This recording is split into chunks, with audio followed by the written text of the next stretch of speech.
Racist millionaire humiliates a young black man in the supermarket without knowing he was a prodigy. In the usual neighborhood supermarket, a common and ordinary place where the lights shone with an old-fashioned glow and the aisles were filled with cheap products, there was something in the air that made the day feel different. The sound of a shopping cart pushed by Ricardo, a 20-year-old young man with dark skin, echoed as he moved between shelves stacked with boxes and cans of food. He wasn't there because he had a lot of money, but because his mother had sent him a list of urgent things for the house.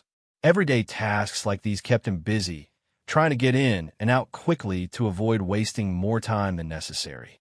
What Ricardo didn't realize was that on the opposite end of the supermarket, a man in an expensive suit, with a perfectly groomed beard and an expression of absolute superiority, was watching him. His name was Alejandro, a millionaire who had made his fortune with a chain of exclusive restaurants. He was known in the city not only for his wealth, but also for his arrogant attitude towards others, especially people like Ricardo. His fortune had elevated him, but it couldn't hide the disdain he felt for those who, in his eyes, didn't belong to his world. The encounter was accidental. Ricardo arrived at the checkout line, a little tired after loading his cart with groceries, when he realized he had forgotten an essential item. "Damn it," he muttered under his breath, hoping no one heard.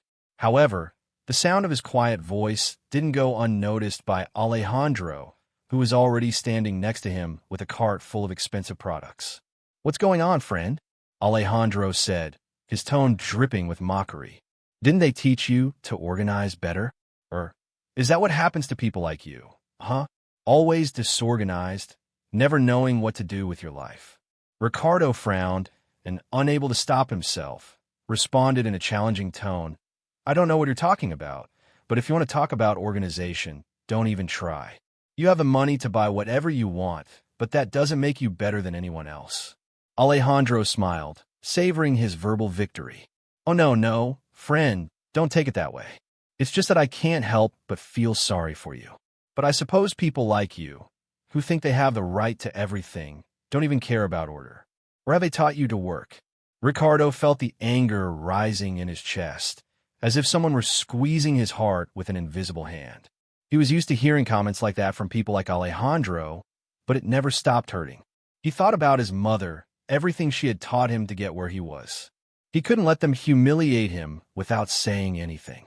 Despite the anger he felt, he didn't respond, but decided to go get the item he had forgotten, not caring what Alejandro thought.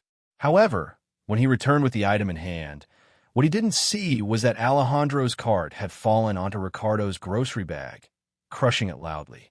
"Look what you did," Ricardo shouted as he watched the contents of his cart scatter across the floor. Alejandro stood still for a moment, his eyes cold and calculating, watching as the young man bent down to pick up the products. It was the perfect opportunity for one last humiliation. This is what happens when you don't know what you're doing. Maybe you should stop trying to impress with those things and learn to be someone who really matters. People from your class only understand shame, Ricardo, Alejandro said, his disdain clear in his words. But just as Alejandro expected Ricardo to shrink away, something in his gaze changed. Something in his heart burned with a new strength. He lifted his eyes, his gaze filled with a mix of determination and sadness, and without saying another word, began picking up the products calmly, ignoring Alejandro's murmurs. Alejandro, feeling increasingly uncomfortable with Ricardo's attitude, was about to take one more step towards humiliation when a woman quickly approached the scene. She was a woman in her 50s with a serious expression on her face. "Don't you dare talk to him like that. Who do you think you are, idiot?" she shouted, drawing the attention of everyone in the supermarket. Alejandro, surprised by the sudden intervention, took a step back, trying to maintain his posture, but he didn't know how to respond. The woman had witnessed the whole scene from the beginning and wasn't going to let it go without consequences. Without thinking twice, she walked over to the cashier, pushed Alejandro's cart aside, and with a loud voice told the cashier, "Don't ring him up. Put everything back." A flush appeared on Alejandro's face. He knew he couldn't allow his behavior to be questioned publicly.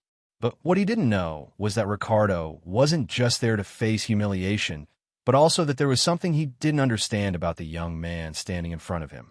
Up until now, Alejandro had no idea that Ricardo wasn't just any young man, and that the kid he had just tried to humiliate could teach him a much bigger lesson than any number of zeros in his bank account.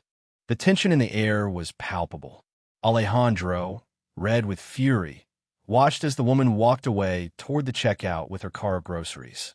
The millionaire's gaze grew colder and colder, his lips pressed into a thin line, as if he couldn't believe that something so insignificant as a young black man and a lower-class woman could humiliate him in such a way. But what Alejandro didn't understand was that this episode was far from just a small confrontation. Ricardo, still burning with anger and disdain for what had just happened, began to calmly pick up his things. He didn't need to respond to Alejandro with more words, because he knew that the power of his attitude had been stronger than any insult. He stood up slowly, watching as the millionaire stayed behind, looking for something to say, but unable to find a way to defend himself. "Aren't you going to stand there with your mouth shut after everything you said?" Ricardo asked, not taking his eyes off the front. Alejandro remained silent, trapped in a mix of surprise and shame. He had never imagined that someone like him could be overwhelmed by someone from his class, and even less so, a young black man who, according to his prejudices, shouldn't have the education or the ability to stand up to someone like him. At that moment, the cashier, who had been observing the scene, lifted her head and looked at Alejandro harshly. "You know what, sir? This supermarket has rules, and we don't tolerate that kind of behavior. You might be a regular customer, but here, we don't treat people like they're inferior. It's not the first time you've made racist comments, and it's enough.